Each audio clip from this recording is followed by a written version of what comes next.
Bună, dragilor, și bine ați venit la o nouă filmare.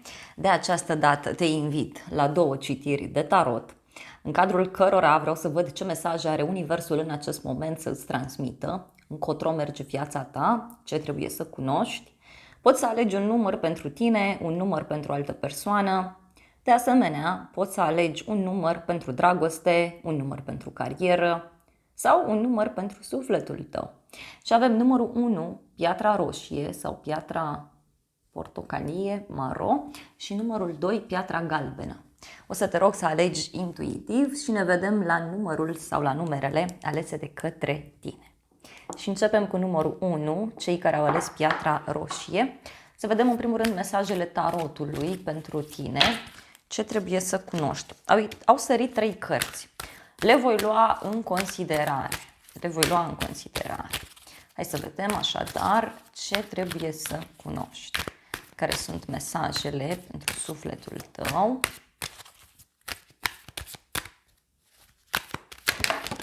Bun, a început citirea și aici avem un rege de monede. Simt aici o legătură cu o persoană foarte stabilă, sigură pe ea. De asemenea, am mai văzut un răspuns favorabil pe care tu îl primești, legat de bani, legat de stabilitatea ta materială. Este un răspuns favorabil legat de locul de muncă, însă văd clar o persoană pe care tu te poți baza. Este o persoană care în momentul de față, cel puțin, are un rol extraordinar de important în viața ta. Poți să ai o legătură cu o zodie de pământ, Taur, Fecioară, Capricorn. Wow! Wow! Avem regina de monede, regele de monede.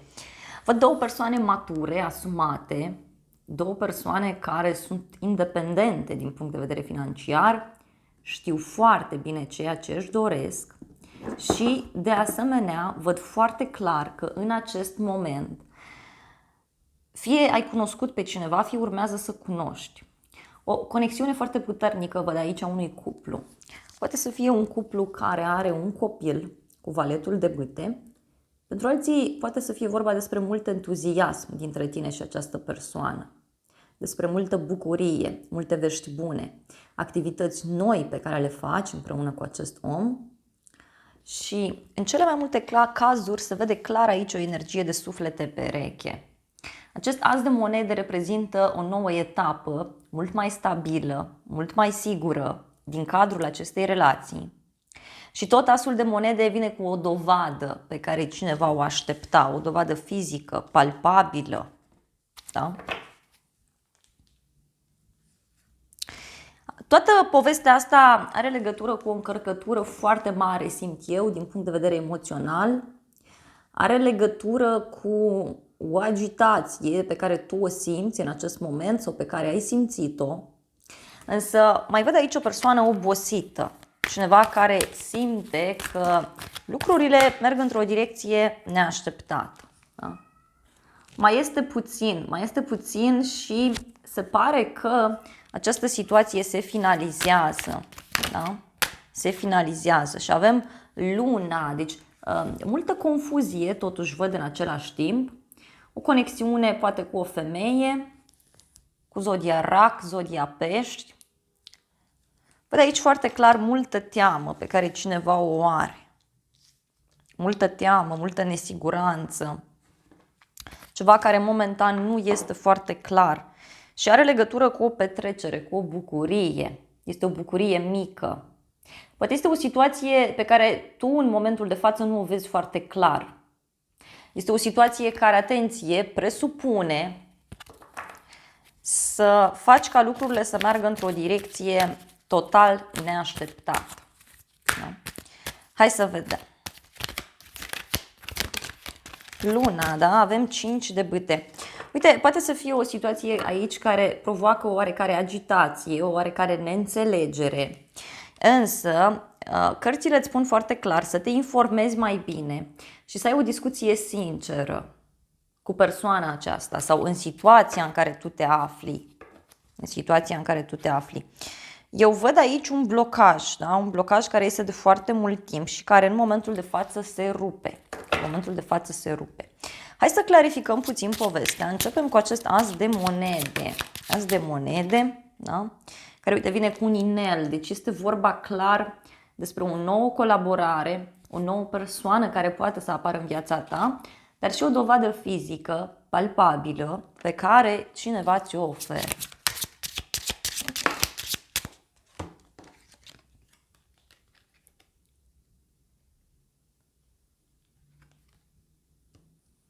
Uite, este o hotărâre care s-a luat sau o hotărâre care urmează să se ia. Și este o hotărâre foarte puternică, foarte importantă. O hotărâre în această relație. Mai văd un moment pasional, un moment frumos, care aici văd că poate să închege cumva o situație anume. O situație anume. Mai văd aici o persoană foarte energică, da? Este o persoană care se agită, poate să fie o persoană puțin supărată, așa cum am spus, agitată, dar este tocmai din motivul că nu înțelege un anumit lucru. Din acest motiv, tot mi se accentuează mie acest mesaj cu valetul de spade, că este nevoie să discuți foarte clar cu o anumită persoană, da? Să discuți foarte, foarte clar. Are legătură cu un nou început, are legătură cu o sumă de bani, cu ceva foarte puternic aici.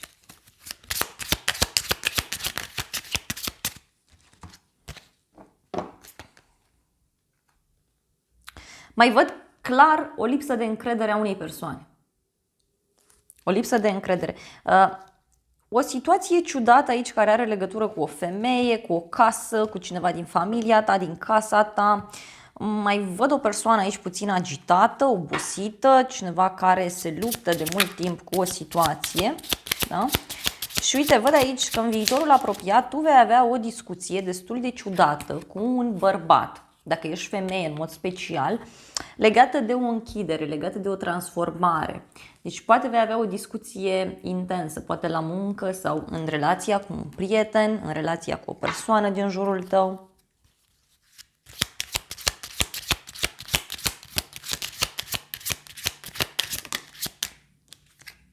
Da?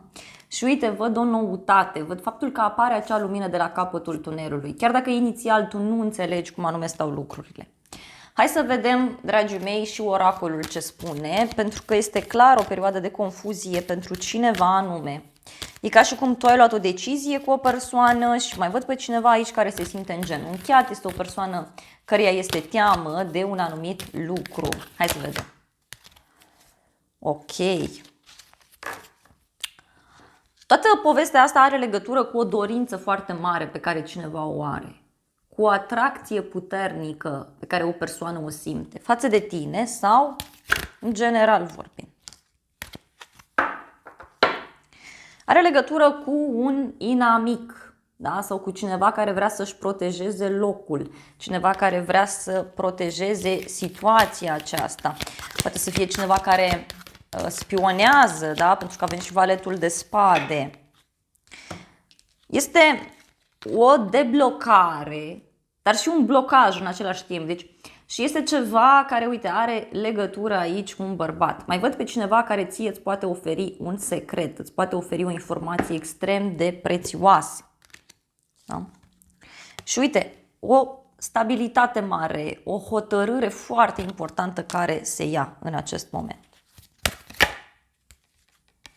Avem o relocare, o casă, dar poate să însemne și o schimbare.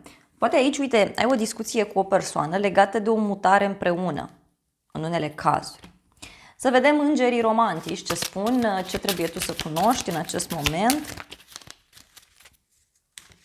Avem un suflet pereche și se spune, da, acesta este sufletul tău pereche, și se spune că această asociere, acest contract ție ți este benefic, acest prieten îți este benefic și ți se spune clar să-ți lași prietenii să te ajute, să ceri și să accepti ajutor din partea celorlalți. Încredere. Ți se spune că situația aceasta are nevoie de încredere. Trebuie să ai încredere în tine, în ceilalți. Ia să vedem. Și văd că ai de aștepta ceva anume sau o persoană este pusă într-o așteptare, însă este ceva benefic, este ceva benefic. Voi cere și un mesaj din partea îngerilor să vedem ce trebuie să știi tu. Și se spune că în viitorul apropiat, ce se întâmplă în viitorul apropiat? În viitorul apropiat, da, văd aici un compromis pe care tu îl vei face sau faptul că se rezolvă ceva legat de un compromis.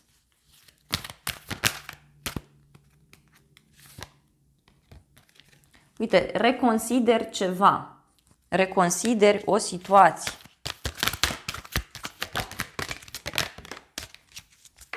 Și răspunsul este da, este timpul perfect. Da? Ceva ce se va concretiza sau ceva ce va crește foarte puternic în următoarele câteva luni. În următoarele câteva luni.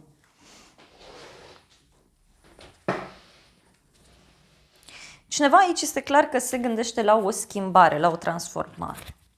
Dragii mei, acestea au fost previziunile pentru cei de la numărul 1. Eu vă mulțumesc pentru atenție, vă îmbrățișez cu drag pe toți. Iar dacă ai rezonat cu mesajele, te invit să te abonezi, să apeși clopoțelul, apasă butonul de like, funcții gratuite pentru toți și de asemenea te invit cu drag și pe aplicația Tarot by AI, care este disponibilă. De asemenea, te invit și la o altă citire dacă vrei să mai vizionezi.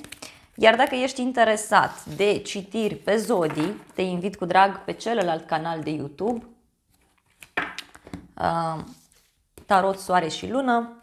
Ai link în primul comentariu dacă ești curios. Ok. Continuăm previziunile cu cei de la numărul 2, cei care ați ales piatra galbenă. Hai să vedem, dragii mei, care sunt mesajele tarotului în această situație, ce trebuie tu să cunoști în acest moment, care sunt mesajele pentru tine. Și a ieșit deja prima carte, este un 5 de cupe. Deci este o situație în privința căreia te văd puțin supărat sau supărată, are legătură cu o rupere, cu o despărțire, are legătură cu o renunțare, da? Dar și o persoană care este puțin negativistă, cineva care se uită doar spre partea goală a paharului. Poate să fie o chestiune legată de bani sau o chestiune legată de încredere. Ce mai văd este faptul că ai aici pe cineva care este puțin trist în legătură cu o situație. Totuși, eu văd o bucurie. O bucurie. Poate lucrul ăsta s-a întâmplat de curând în viața ta, dar uite ce bucurie mare ai tu aici. Mai văd o legătură cu zodia Gemeni, cu străinătatea, cu internetul, cu tot ceea ce ține de lumea ta, o altă lume. Este ceva ce tu personal îți dorești extraordinar de mult. Hai să vedem, dragii mei, în continuare, care sunt mesajele. Deci aici văd o persoană puternică, singură. Este o persoană care a suferit. Deci poate ești tu ca femeie, că ai suferit, ceva rău s-a întâmplat. Mai văd o conexiune pentru unii cu zodia Taur, Fecioară sau Capricorn. Ești îngrijorată sau îngrijorat. Și apoi avem îndrăgostiți și cu lumea. Deci din nou au ieșit aceste cărți. Este clar că tu aici primești un răspuns pozitiv. Este ceva ce o să bucure foarte, foarte mult sufletul tău și asta mie îmi place extraordinar de mult.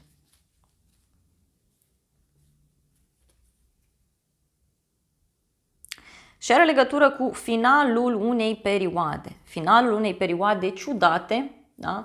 Unii poate vă dați seama că ați investit foarte mult timp într-o persoană, într-o situație și nu se merita pur și simplu. Să vedem în continuare. Mai văd o legătură aici cu un suflet pereche, o întâlnire cu un suflet pereche sau poate chiar o decizie pe care o persoană importantă din viața ta o ia. Avem un 6 de cupe, deci un cadou pentru sufletul tău, o bucurie pentru inima ta. Este ceva ce tu ți-ai dorit de foarte, foarte mult timp și este vorba despre o victorie foarte frumoasă, o bucurie foarte mare. Mai văd aici o conexiune cu un suflet pereche pentru unii dintre voi. Forța reprezintă o conexiune cu zodia Leu, care este tot o zodie a iubirii. Deci te revezi cu o persoană dragă ție, stați de vorbă. Pe de altă parte, Această combinație poate să reprezinte și o atracție veche care, uite, se reactualizează aici în viața ta, în situația aceasta. Văd o reacție ciudată a unui rege de spade sau poate să fie vorba despre o bucurie pe care o ai din partea unei persoane care lucrează cu mintea. Poate să fie o persoană cu uniformă, o persoană nonconformistă, cineva care este foarte obiectiv din fire.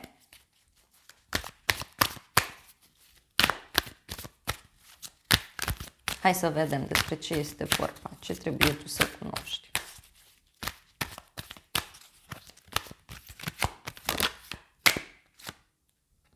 Roata destinului, deci are legătură cu un noroc foarte mare pe care tu îl ai.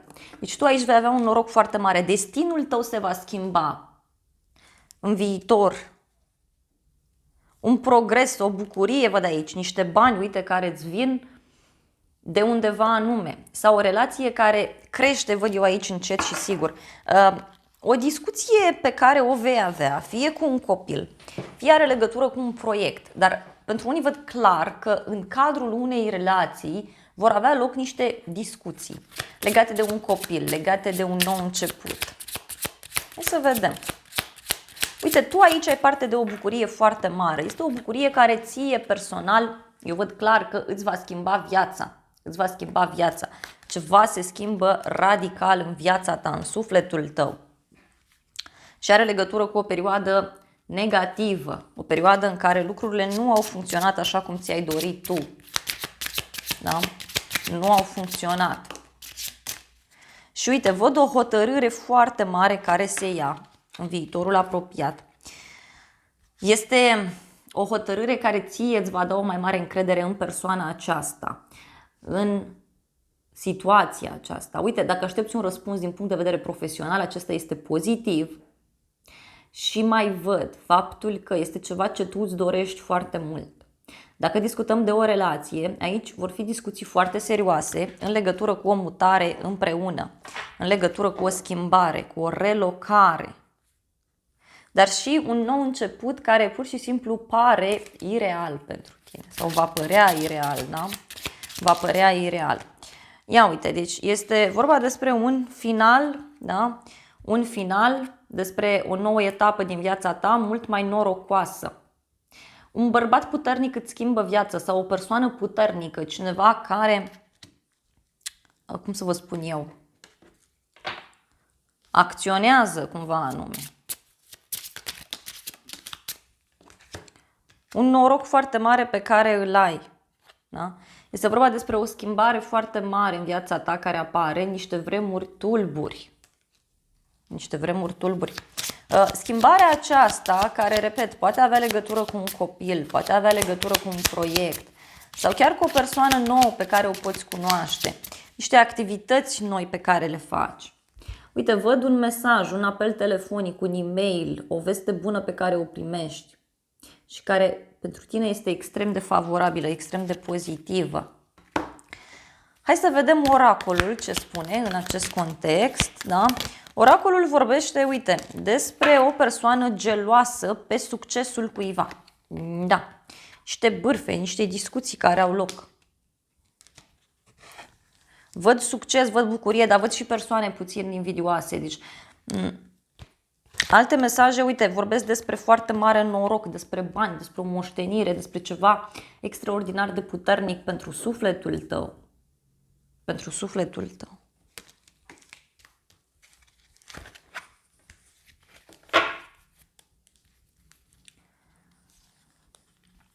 Este vorba despre o nouă poziție pe care o femeie o ocupă. Fie este vorba despre poziția ta ca femeie, fie este vorba despre o avansare, despre o responsabilitate care apare, despre o nouă imagine a ta în societate.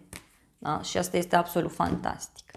Să vedem îngerii romantici ce zic în această situație.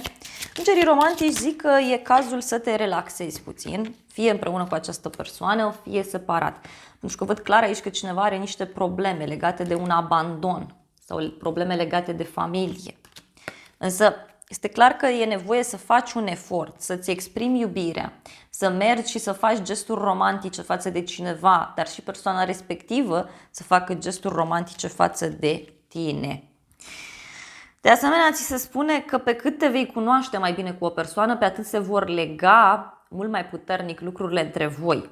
Și ți se spune că este în regulă pentru tine să ai încredere în acest om, să ai încredere în tine în această situație și este important să-ți deschizi inima către iubire, pentru că unii nu prea sunteți deschiși.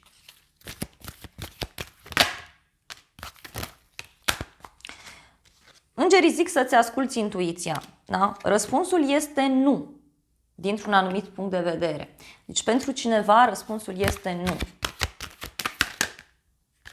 Din nou a ieșit răspunsul nu, pentru că ți se zice așa, că totul depinde doar de tine. Totul depinde doar de tine. Trebuie să accepti o idee.